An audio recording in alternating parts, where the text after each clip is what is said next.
wàá gbé Ìyábọ̀ jáde fún ìyá Ìjẹ̀ṣà sẹ́. Ìyábọ̀ ò sọnù ó pè ìyá ẹ̀ ó fún ìyá ẹ̀ ní instruction. And Olu Alo, unless you can show us in the constitution of Nigeria that pétéyàn bá ti níyàwó tàbí tó bá ti lọ́kọ àwọn ẹbí irú ẹni bẹ́ẹ̀ ò lẹ́tọ̀ọ́ mọ́ láti get in touch pẹ̀lú ẹ. Can you come out to say that wọn ò sọ fún ẹ pé Ìyábọ̀ ò sọnù o tó bẹ̀rẹ̀ ayé this your where is your wife Ìyábọ̀ ò sọnù ó pè ìyá ẹ̀ ó fún ìyá ẹ̀ ní instruction. mo tún gbódòdó ọ̀rọ̀ tí mo ń wí dé Mayegun Akewi Oòduà wọn ò ní jẹ́ bá wọn pọ́nrán léwé bíná bá ń jó bójò ń rọ̀ Ojo Awogbemi wọn mọkànrin òtítọ́ ẹ̀dá kankan ò lè paná oòrùn tí ì tàn.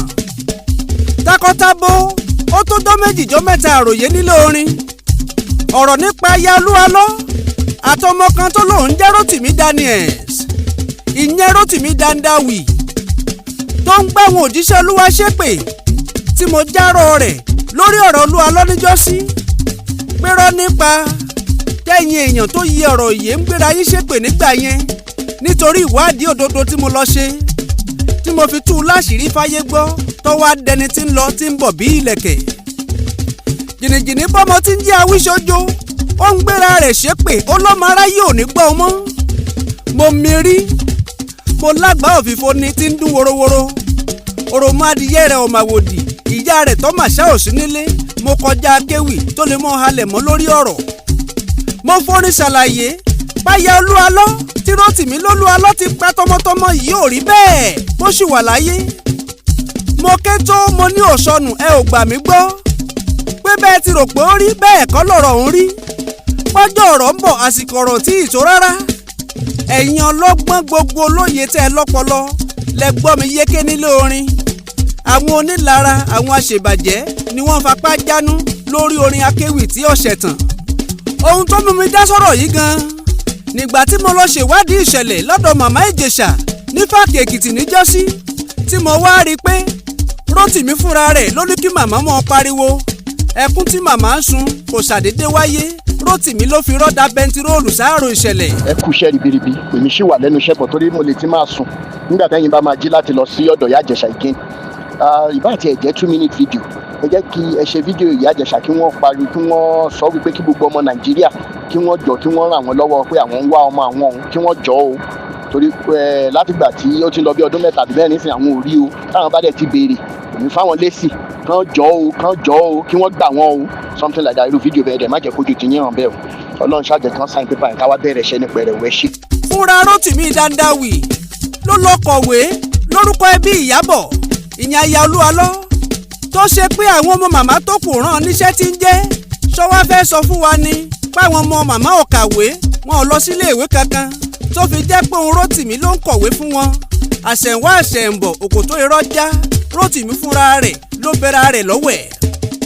mo sì sọ pé mi ò ní ṣáájú ẹlẹ́ẹ̀dẹ́gbẹ̀ẹ́dẹ́ nínú orin tí mo ti kọ ẹ lọ gbọ́ wọn àwọn orin tí mo ti kọ lórí ọ̀rọ̀ yìí ó ń bẹ lórí YouTube Ojo Awogbemi Kábíyèsí TV lórí YouTube channel ẹ lọ gbọ́ wọn kẹ́ ẹ gbọ́ gbogbo orin tí mo kọ tí mo ṣàlàyé ọ̀rọ̀ fáráyé pérọ́ ni Rotimi pa ẹnikẹ́ni bá tiẹ̀ fẹ́ díràgì Olú Alọ bíi ti Rotimi kọ́ mo sọ wípé àtaya Olú Alọ àtolú Alọ wọn ò jẹ mí lálàyé kankan nínú orin nítorí pé mo láwọn ẹ̀rí tó jinlẹ̀ lọ́wọ́ ọ̀rọ̀ ń bọ̀rọ̀ bọ̀. ìgbà tí mo rí Badejo tó náà tún dé ó ń gbólú Alọ ṣépè kò ṣèwádìí ìṣẹ̀lẹ̀ kó tó ganu sẹ́jọ́ ó dúró lórí irọ́ tí Rotimi ń pa kiri ní gbogbo àsìkò ọ̀hún èmi Mayegun Akewi àdán mi dorí kodò ó ń wòṣe ẹyẹ wọn lọ́wọ́lọ́wọ́ ṣe bí mọ́rin Badejo ọ̀hún ó ti wá rí i pé bí ìṣẹ̀lẹ̀ ọ̀hún ti rí gan-an kọ́ ni Rotimi ròyìn. When I got there, I found out it is a different thing entirely. Pé obìnrin yóò sọnù, and you know the worst part of this thing. On my investigation, mo ń béèrè lọ́wọ́ Rotimi nsìn. Before kí Rotimi tó lọ interview ìyá Ìjẹ̀ṣà, ǹjẹ́ wọ́n sọ fún Rotimi pé àbúrò àwọn ò sọnù?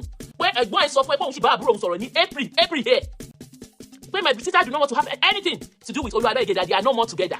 And after that was when you went to interview Mama Ìjẹ̀ṣà. Today said that you said, ẹ̀gbọ́n ló sọ blackmail òun gbowó lọ́wọ́ Olú Alọ ni. Can you come out to say that? Wọ́n sọ fún ẹ pé Ìyábọ̀ ò sọnù. O tó bẹ̀rẹ̀ ayé this your where is your wife Ìyábọ̀ ò sọnù ó pè ìyá ẹ̀ ó fún ìyá ẹ̀ ní instruction pé màmá irú èèyàn tí Olú Alọ jẹ́ lélẹ́yìí òun ò fẹ́ Olú Alọ mọ́ òun ò dẹ̀ fẹ́ anything to do with him pé ìyá òun gbọ́dọ̀ gbowó kó ìyá òun kúrò nínú ilé ẹ̀. Ìyá àdẹ̀ gbà as we speak màmá sì lọ́sìn náwó fún màmá yìí look after màmá. Nǹkan tó bí ọmọ ẹ̀ nínú nìyẹn. Ẹ bá fẹ́ drag Olú Alọ ẹja drag Olú Alọ in another way. And me I cannot join you. Tí wọ́n máa pa irọ́. Nígbà tí èèyàn táwọn family ní ọmọ àwọn ò sọnù. Tí mo dẹ̀ dé ibi tí mo rí pé kò sọnù. Ìyálájẹ courtroom ní tiẹ̀ òun náà dá sẹ́jọ́ yàjòyàjò tó ganu sẹ́jọ́ náà ló na pápá bora níjọ́sí nítorí pé ó tètè mọ̀ pé ìbà lórúkọ jẹ́ ní Rotimi dandan wì í rawọ́lé ìjà tó lóun ń pè kì í ṣe lórí òdodo dandan wì ọ̀fẹ́ kẹ́nikẹ́ni ó lọ ṣèwádìí òtítọ́ lórí ọ̀rọ̀ yìí ló ṣe ń pe màmá pé kó dẹ́kun bíbá ẹlòmíín sọ̀rọ̀ mo sì béèrè lọ́wọ́ màmá pé ṣé lóòótọ́ ni màmá bẹ̀ Rotimi níṣẹ́ màmá fún mi lésì ọ̀rọ̀ ó lóun ọ̀gbẹ́sẹ̀ rán ẹnikẹ́ni pé jẹ́jẹ́ òun lòún dúró sílé tí Rotimi ránṣẹ́ sun nífàkì lẹ́kìtì. ṣe gbọ́ bẹ́ẹ̀ màmá ló ń kọ́ ló ń gbéṣẹ́ fún wọn màmá ló ń kọ́ ẹgbọ́n mi. àwa wíṣà láìwí dáńdáwì àtàwọn mẹ́wàá rẹ̀ tí ń kóká wọ́n wá ń sọ pé Mayegun Akewi ó ti gbowó ni lọ́jọ́ mọ́ ọkọrin tú àṣírí irọ́ tí Rotimi pa ẹ̀rín pa mí kò yé ni pé mo kọjá Akewi tí ń torí owó sòdodo ohun ẹ̀rí ẹ wí ohun ẹ̀rí ẹ sọ kò jẹ́ nǹkan kan sí mi Ojo Awogbemi Mayegun Akewi Oòduà tí ilé oge tóge jẹ mo kọjá Akewi tí gbẹ̀wìn àmàlà. mo fẹ́ kẹ́ ẹ lọ́mọ̀ dájú pé ohun tó ṣe kókó sí Rotimi ni pé kí gbogbo ayé ó lè gbà ń gbọ́ pé màmá Ìjẹ̀ṣà ló rán níṣẹ́ ní tòótọ́ ó ti mọ̀ pé kò sí bárúgbó ṣe lè mọ́ sunkún báhùn tọmọ aráyé ò ní ṣètara abiyamọ ló ṣe sọ fáwọn tó rán lọ sí Fáàkì Èkìtì lọ sọ́dọ̀ màmá pé kí wọ́n ó rí dájú pé màmá ń sun ẹkún kó pariwo tó Olú Alọ ti fọmọ rẹ̀ jóògùn. ìbáàtì ẹ̀ jẹ́ 2-minute video ẹ jẹ́ kí ẹ ṣe fídíò Ìyá Ìjẹ̀ṣà kí wọ́n pariwo kí wọ́n sọ wípé kí gbogbo ọmọ Nàìjíríà kí wọ́n jọ kí wọ́n ràn wọ́n lọ́wọ́ pé àwọn ń wá ọmọ àwọn ọ̀hún kí wọ́n jọ o torí látìgbà tí ó ti lọ bí ọdún mẹ́ta àbí mẹ́rin nísìnyí àwọn ò rí o táwọn bá dẹ̀ ti béèrè òun fáwọn lésì kán jọ o kí wọ́n gbà wọ́n o something like that irú fídíò bẹ́ẹ̀ dẹ̀ má jẹ́ kójú ti yín hàn bẹ́ẹ̀ o. òótọ́ ni pé màmá ọ̀rọ̀mọ rẹ̀ bá sọ̀rọ̀ kí wá nìdí tí màmá ò fi rọ́mọ rẹ̀ bá sọ̀rọ̀ ìyẹn gangan ló yẹ kí Rotimi Awíṣojo kó ṣiṣẹ́ lé lórí orúkọ Olú Alọ ní